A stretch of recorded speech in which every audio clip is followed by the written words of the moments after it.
కడప మహానాడు నిర్వహణపై మంత్రి లోకేష్ ముద్ర స్పష్టంగా కనిపించింది. తెలుగుదేశం పార్టీని మరో 4 దశాబ్దాల పాటు ఇంతే పటిష్టంగా నడిపేందుకు భవిష్యత్ నాయకుల్ని తీర్చిదిద్దాలి అన్న లక్ష్యాన్ని పెట్టుకున్నారు.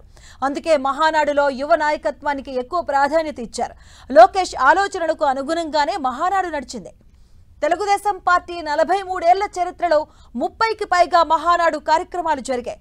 తొలిసారిగా పార్టీ అధికారంలోకి వచ్చిన తర్వాత ఎన్టీఆర్ నిర్వహించిన మహానాడు చరిత్రలో నిలిచిపోతే మళ్ళీ అదే స్థాయిలో ప్రజాస్పందన దక్కిన మహానాడుగా కడప వేడుకనే చెప్పొచ్చు.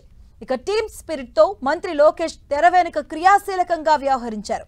కడప ఎంపిక మొదలు బహిరంగ సభ ముగింపు వరకు అన్ని తానే స్వయంగా చేశారు. ఇక మహానాడులో అంశాల వారీగా తీర్మానాలు పెట్టే విధానానికి బదులుగా పార్టీకి 6 మార్గదర్శక సూత్రాలు నిర్దేశిస్తూ తీర్మానాలైనా చర్చలైనా దానికి లోబడే జరిగేలా చేశారు. ఎన్టీఆర్కి నివాళులు తీర్మానంపై మినహా మిగతా అంశాలపై మాట్లాడేందుకు యువతకే ఎక్కువగా అవకాశం ఇచ్చారు.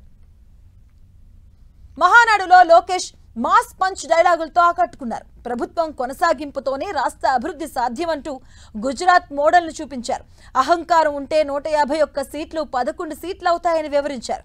టీడీపీ జెండా పీకేస్తామన్నవారు ఇప్పుడు పార్టీ ఆఫీస్కి టూలెట్ బోర్డు పెట్టారంటూ ఎద్దేవా చేశారు.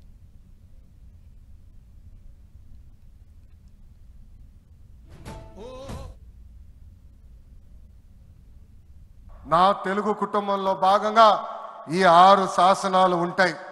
మొదటిది తెలుగు జాతి విశ్వఖ్యాతి, 2 యువగలం, 3 స్త్రీ శక్తి, 4 పేదల సేవల్లో సోషల్ రీఇంజనీరింగ్, 5 అన్నదాతకు అండగా, 6 కార్యకర్తలే అధినేత. ఇవి మన 6 శాసనాలు.